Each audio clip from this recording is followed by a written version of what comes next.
Hey everybody, welcome to Investing in Cannabis. I'm your host, Brandon David, as always, coming to you from the beautiful Bahamas, out here on vacation, but still working and bringing independent media to you guys. This week we have another great episode. We have Devin of Straight Hemp. It's a rapidly growing hemp CBD company that's currently in the Canopy Boulder accelerator. I'm back in Canopy for the third of those episodes.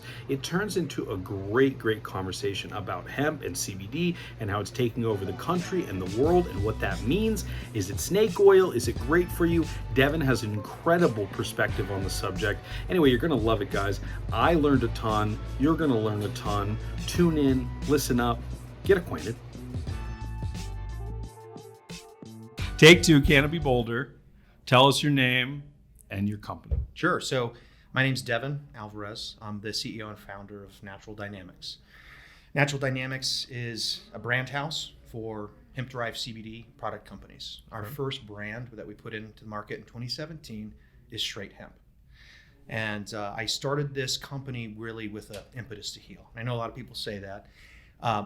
So I grew up in an area of Florida where opiates ravaged the community. I lost my stepfather to opiate overdose, and we were well on our way to losing our mother. And we knew CBD worked. I was in Colorado, she was in Florida. I couldn't ship weed there and feel good about her safety.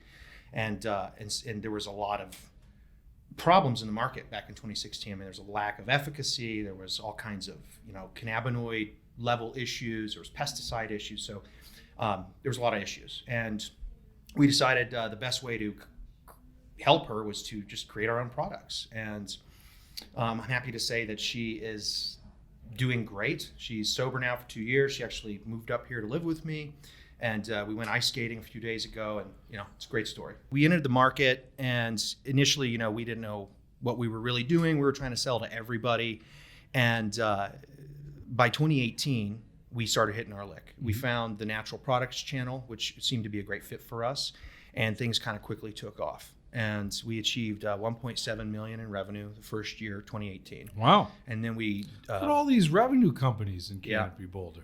Is this even an incubator? It's an accelerator at this point, right? What do they call it? Yeah. Do they call it an incubator? They're calling it an accelerator. They should. I mean, you have real revenue. Real revenue. Okay. Yeah. So 2018 was 1.7, you said? Yes. Yeah. That's a big number, my friend. Huge. And we had gone from And did you make any money on that 1.7?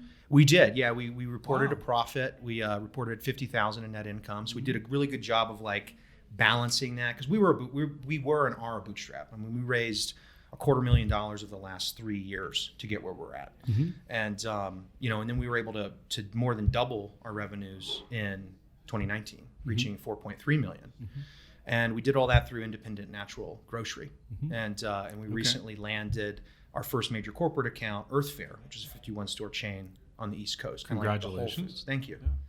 And we've been able to recruit a rock star team out of natural products that's really helping us take this to the next level.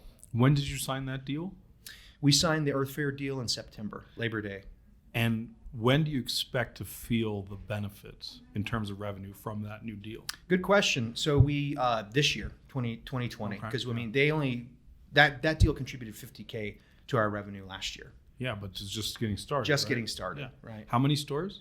51. And how does it work? Do they start you in 5 stores? We went into all of them. All at once? Yeah, all at once. Is that typical?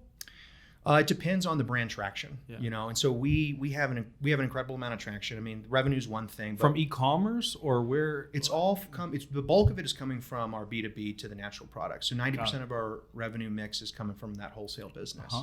And so if you look on something called Spins, are you familiar with Spins? I know of it. It's kind of like Nielsen. It's like dollar volume market share data for natural product space. And we've been able to rank in the top 10 CBD brands when you look at the supplemental oil category.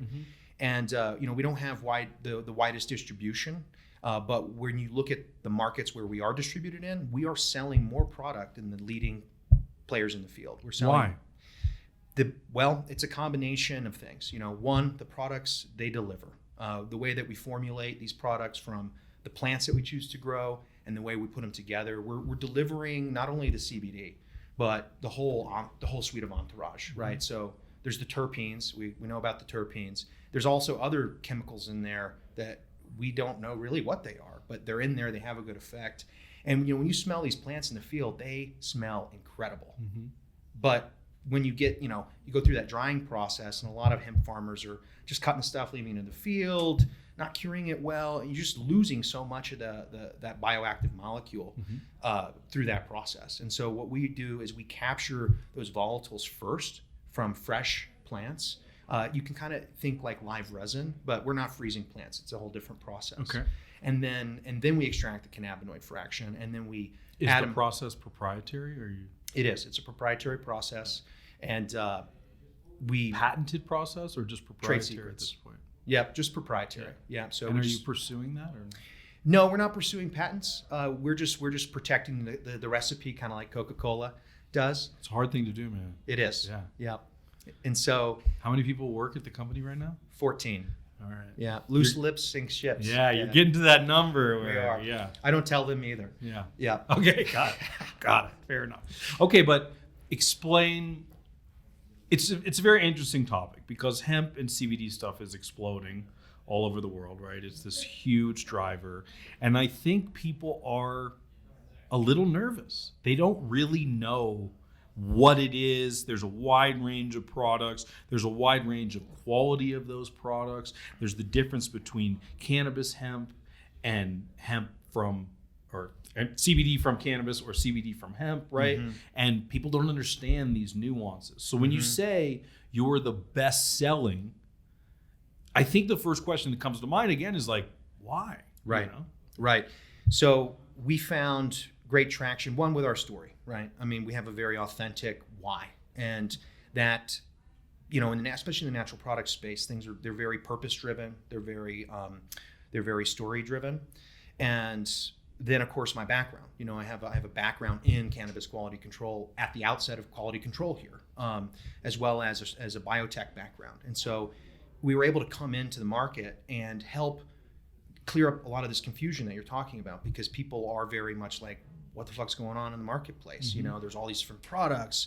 They would often say, I've talked to hundreds of companies. I get 50 calls a day. Like, I don't want to talk anymore. And I'm like, well, you should listen, and here's why. And once we kind of cleared up, I have an amazing beard. I have an amazing beard. Yeah. Look into my eyes. Yeah, you will like these products. and so like when we were able to come with the story that opens up the emotional element for them, and then follow up with like real scientific data that is usable for them, it would enhance their ability to sell not only our products but the entire category to their customers, and help customers onboard how to use these things. So helping them, that was a big competitive advantage for us, and still remains so to this day, because most company founders and leaders at these other brands are not in the field like I was. I spent a year with Open Vape doing nothing but brand activation in the field. I talked to thousands of people in Colorado from all different demographics. And so, cannabis education and communication is a strong suit. So we would go into the field and we would do that. We were holding educational events and seminars for consumers. So it was a lot of grassroots marketing. And then of course the products deliver, in the places where we have displaced Charlotte's Web and CV Sciences, because we work 9 times out of 10, and we have some of the lowest return rates in the industry. Beyond that, the purpose behind the brand. So we funded the mushroom decriminalization in Denver. I was the original petitioner for that. Thank you. Yeah. And that started. Thanks for doing that. You're welcome. I don't like do nice things like that, but that's cool. I was we were motivated to get into plant medicine to make a change, and we saw a strategic opportunity to light a fire for the rest of the nation, and then you saw this sort of landslide effect across the country, and so like those kinds of causes help us activate our tribe and connect with the purpose. So the products are delivering. There's an authentic story here, and now we have some very strong cause marketing to back it up, and that creates the kind of recipe where people are not just like, oh, there's another product. It's like, no, this is something that I can participate in, and it helps turn our consumers and staff into brand evangelists. And so these are some of the reasons we've been able to penetrate the marketplace and get into that position on a bootstrap budget. So why do you need Canopy? So I'm a first-time CEO. I've never done this before, and I need help fundraising. That's the place where I really was running into the biggest struggle, and they have a huge network. Also, one of the added benefits that I wasn't as aware would happen was the community. You know, doing all this for the last couple of years as a lone wolf gets lonely. And It's hard, yeah. It's very hard. And so connecting with these 9 other companies has been really incredible for morale. And when you say you connect with the other companies, how much of the previous cohorts are available to you?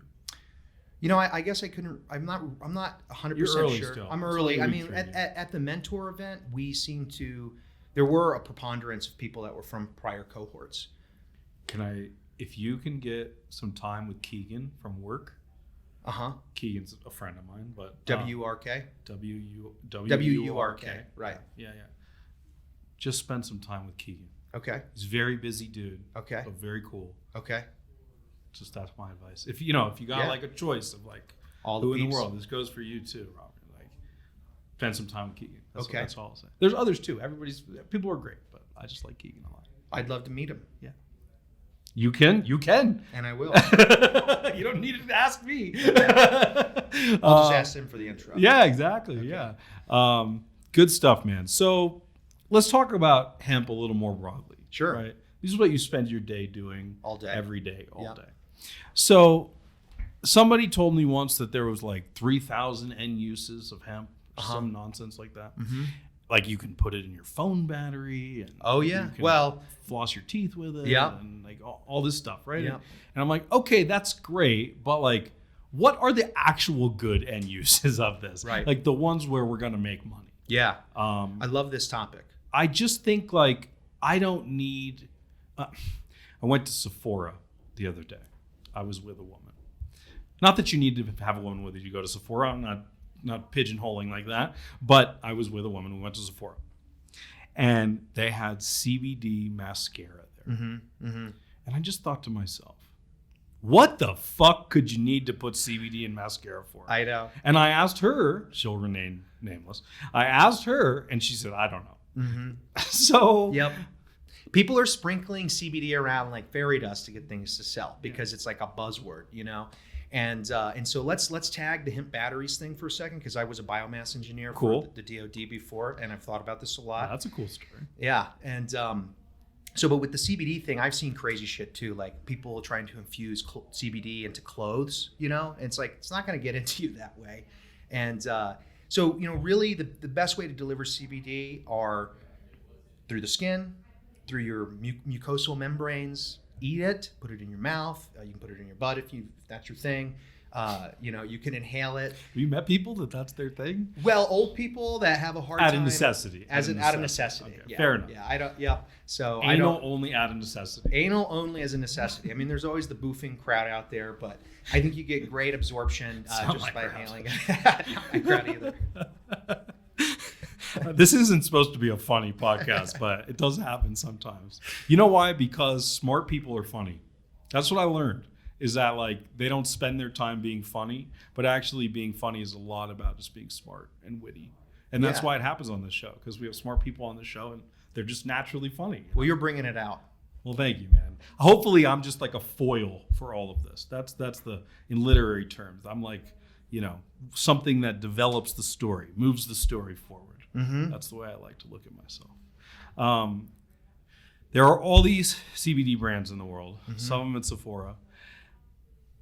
They're laughable. Some are laughable. So I think we should just have some fun.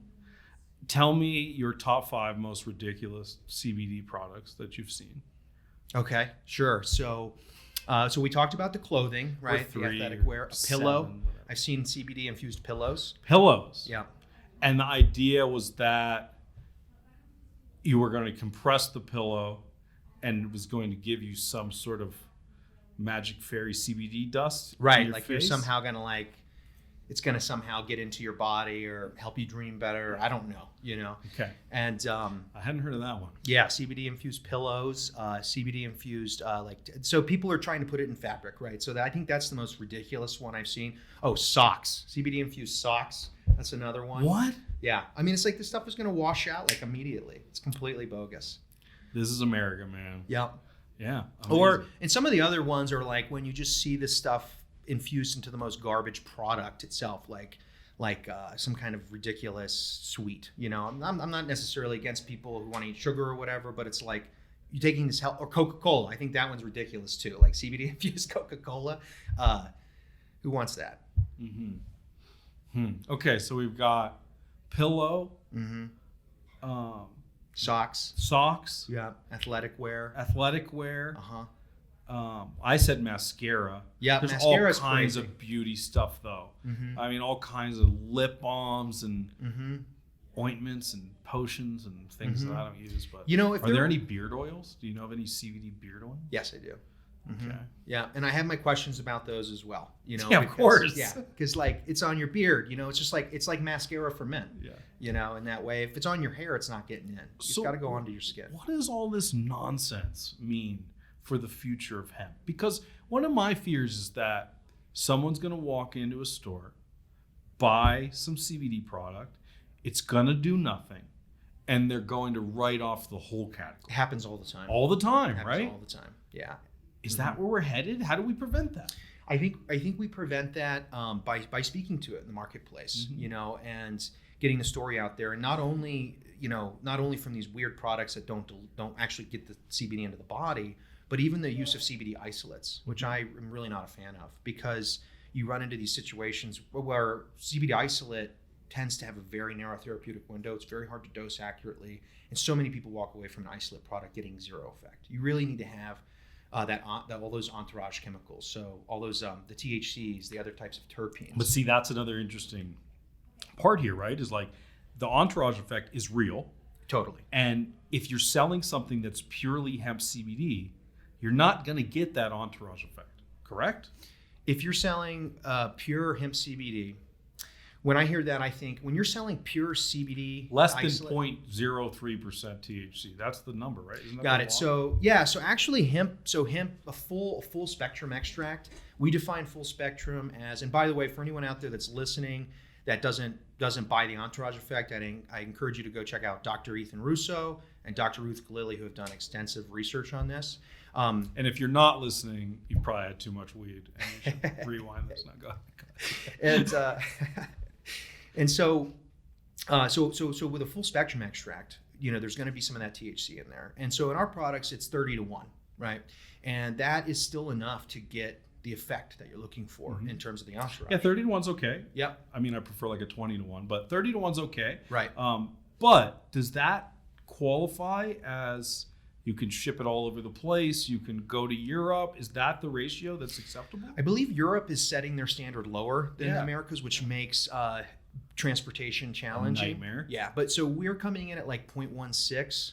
And so because obviously we don't. But that's we don't higher. want Yeah, it's higher. We don't want to ride the 0.3 line because you could come over at that. But you know, in addition to, so it's definitely enough to have the effect, right? And it's not just the THC; it's these terpenes. That's the other side of it. When you brought up these different hemps, you know, there's industrial cultivars which are primarily for fiber and seed, and they have, you know, maybe 5% essential oil content, and essential oil is what the cannabinoids and the terpenes are, right? And so with a good essential oil cultivar like we developed out here in the Western United States, you're getting these, you know, 20-30% essential oil contents, and you're getting this whole other complement of chemicals. So myrcene is a terpene I like to talk about a lot. It's kind of what gives us that couch lock effect in the indica strains.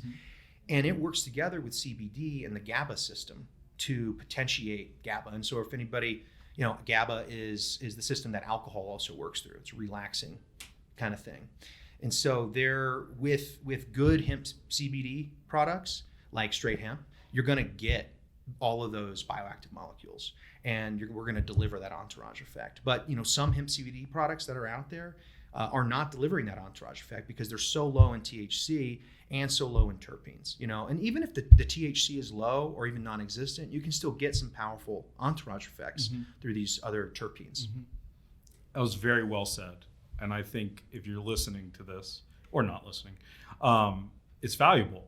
And like people that are wondering to themselves, like, go tell your grandparents, like give them that definition. People are dying for this information. They have no idea. There's so much snake oil out there.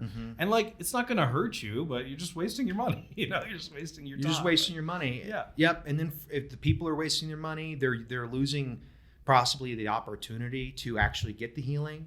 And then also the retailers out there are losing money by stocking brands that don't work.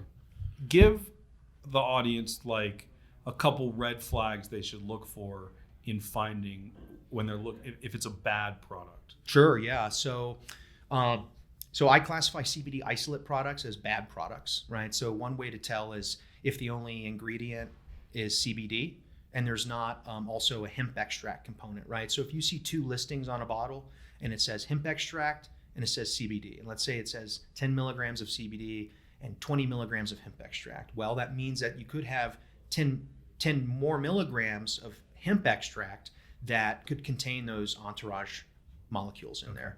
Now, that's not, now there's a lot of differences in the extraction methods and what that 10 milligrams, of hemp extract will be made of. Mm-hmm. So basically, kind of to simplify it, you want to see 2 terms on the labels. You want to see cannabidiol CBD content and you want to see a hemp extract content. Mm-hmm. And that hemp extract should be greater than the CBD content. Okay. And that's one indicator. Interesting. The other one is, I think the best products do contain THC, and the products should say that they contain THC. Mm-hmm. And if they say they have THC in them and you see hemp extract on there and you see CBD, then I think you're starting to get into the range. What percentage of products on the market, this is going to be a hard question to answer. What percentage of products on the market pass your quality test?